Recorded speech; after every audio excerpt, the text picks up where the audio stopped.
한 청년이 있는데요. 청년의 아버지는 바람둥이, 그의 생모는 아이를 때립니다. 다양한 이유로. 청년은 열심히 일을 합니다. 근데 돈을 못 받아요. 빚도 있어요. 부모가 남긴.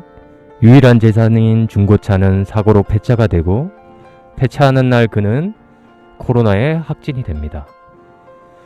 왜 그런지 알 수는 없지만 삶은 우릴 가만히 내버려주지 않습니다. 분명한 건 당신의 잘못이 아니라는 겁니다. 절대로.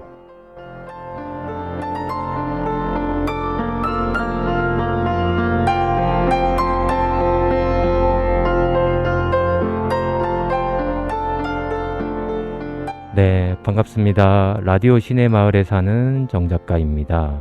시네마을 라디오 최초 영화 콘텐츠 방송, 세상 모든 을들을 위한 영화 공간, 지친 당신에게 영화 속 틈 있는 인생을 들려드립니다. 라디오 시네마을에 오신 것을 환영합니다. 본 방송은 창원시 진해에서 진행되는 마을 공동체 라디오입니다.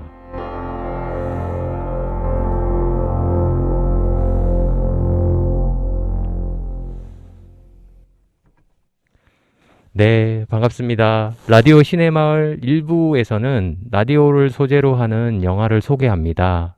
첫 방송에서 라디오 스타를 소개해 드렸었죠. 주변에 재미없다는 평 많이 들었습니다. 진행도 너무 경직되었다는 피드백도 들었습니다. 오늘은 가볍게 가보겠습니다. 재미는 다음 기회에 잡도록 하고요. 오늘 소개해 드릴 영화는 더 테러 라이브입니다. 삶은 왜 우리를 가만히 내버려 두지 않을까요? 오프닝에서 인생 자체가 지뢰밭인 청년의 삶을 읽어드렸어요. 책은 제 문제의식이기도 하고 요즘 창원 지역 청년의 노동 현실을 그려낸 천현우 씨의 셋밥일지라는 책을 읽고 있기도 하는데요. 이 책을 보고서 이런 문제의식이 점점 더 증폭되고 있기도 합니다.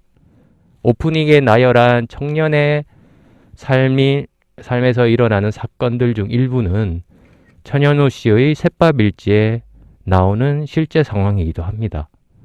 어쩌면 내가 나 자신을 가만히 내버려 두지 않는 것일지도 모르겠습니다.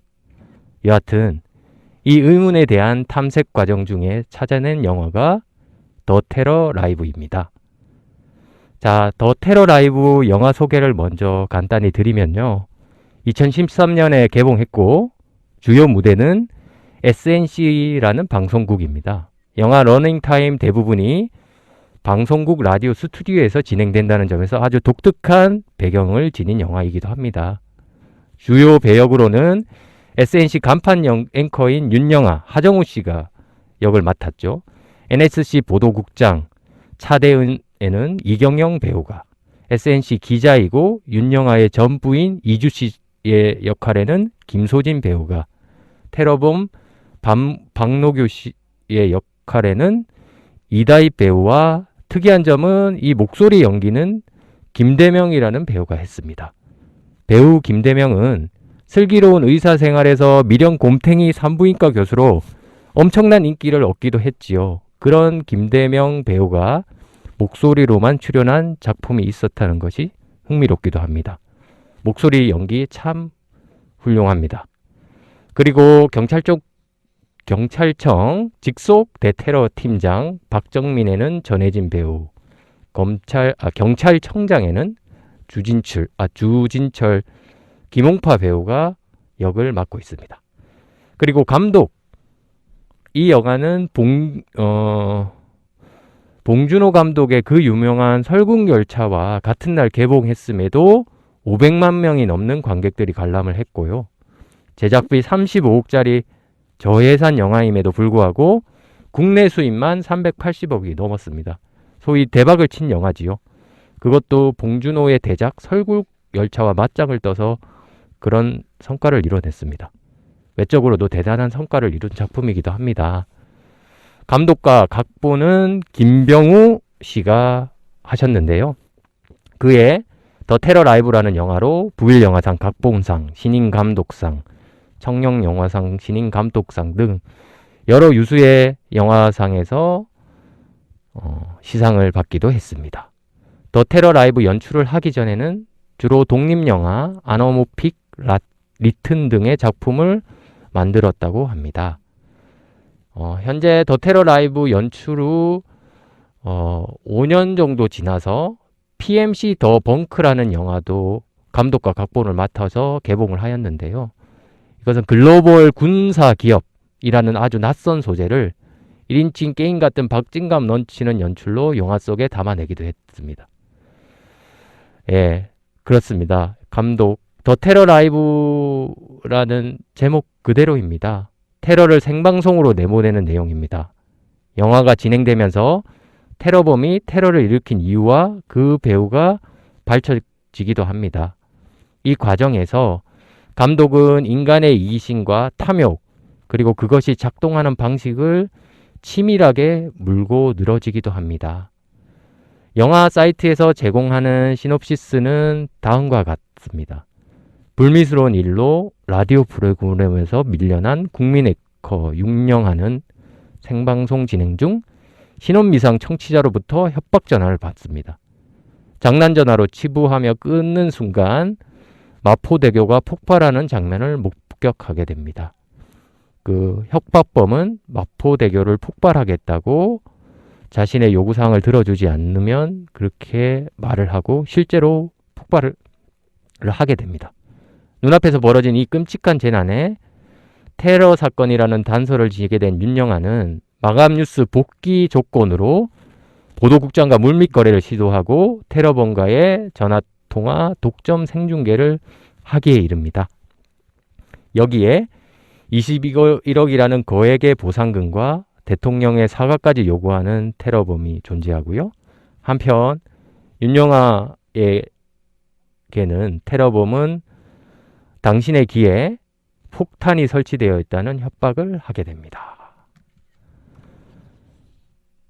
자, 시나리오가 이렇습니다. 이런 영화, 잠시 후 2부에서 영화에 나오는 캐릭터들의 깊은 속내들을 들어보도록 하겠습니다.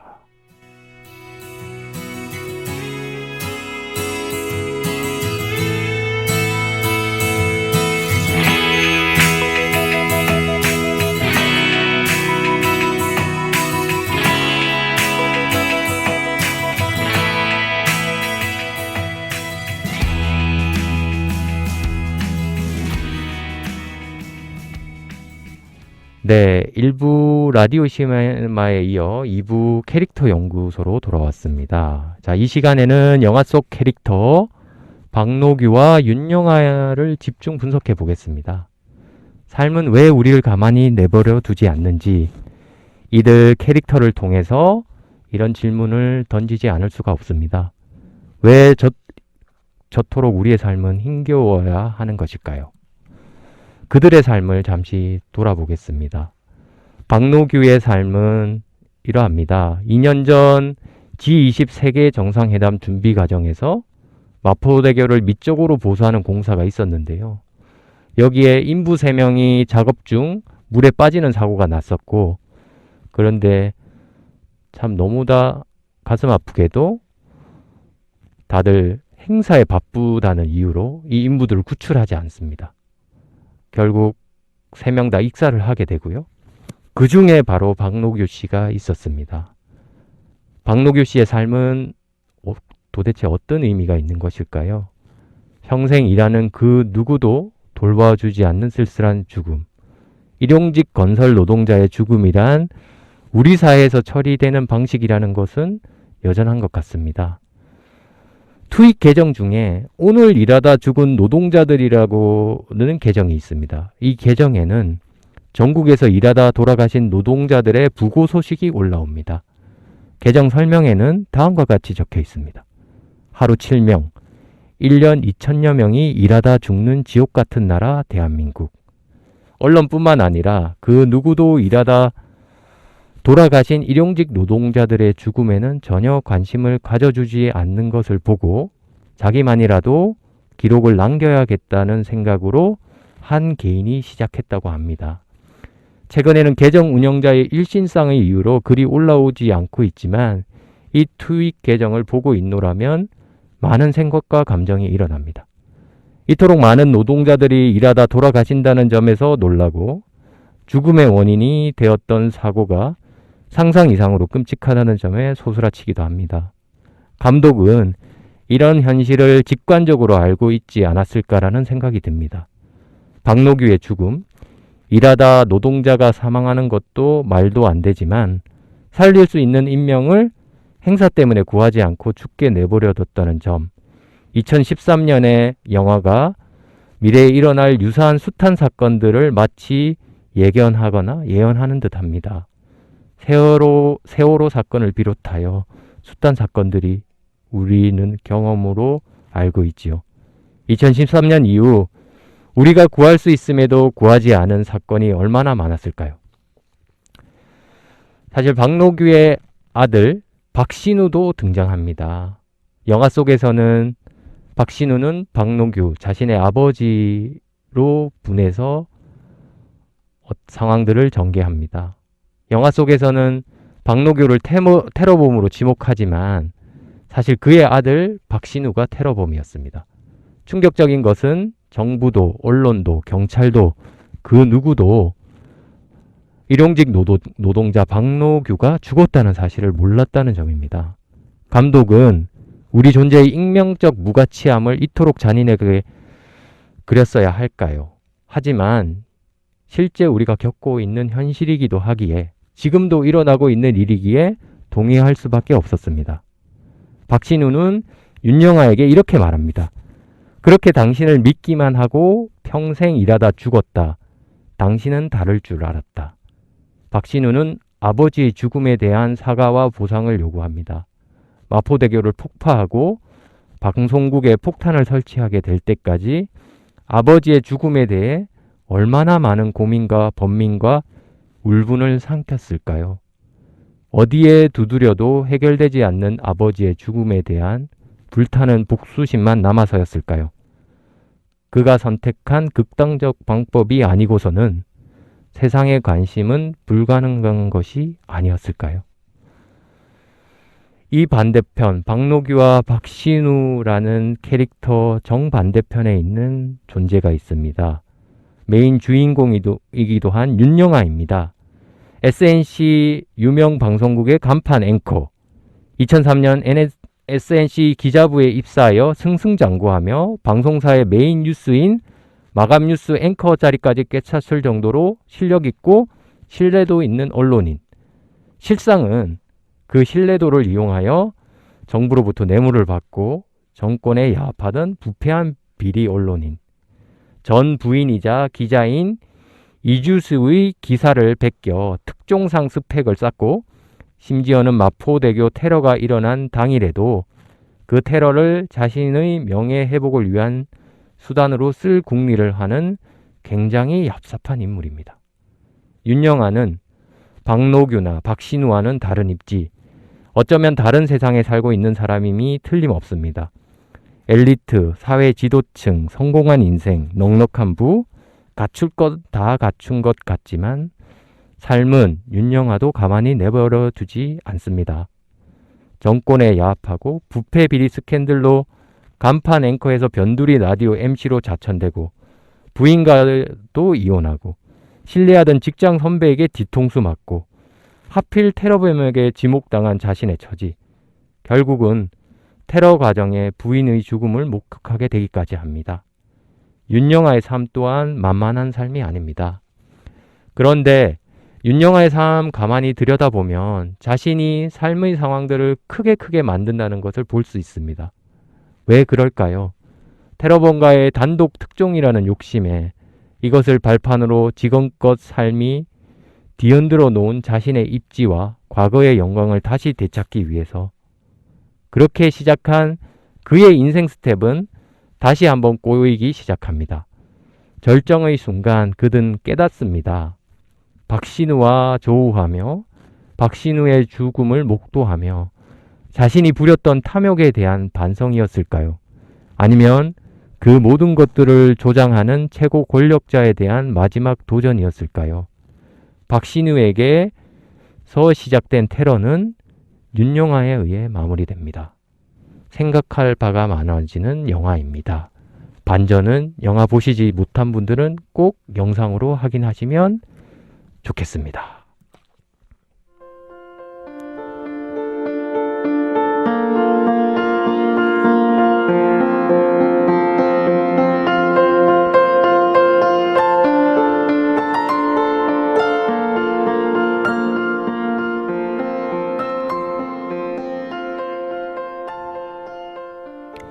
일용직 노동자의 삶을 살았던 박노규에게도, 잘나가는 방송국 간판 앵커로 살아온 윤영아에게도 삶은 우리를 가만히 내버려주지 않습니다. 우리의 삶이 흔들리고 뜻대로 풀리지 않는 배후에는 권력자들이 있습니다. 이기심과 욕망으로 가득 차 권력자가 운영하는 사회와 국가에서는 삶이 우리를 가만히 내버려주지 않는 것처럼 보이는 상황들이 일어납니다. 사실이 지닌 권력에 상응하는 제대로 된 책임을 지지 않았기에 벌어진 일입니다. 다시 말하지만 절대 당신의 잘못이 아닙니다. 절대로. 지금까지 라디오 시네마을 정작가였습니다.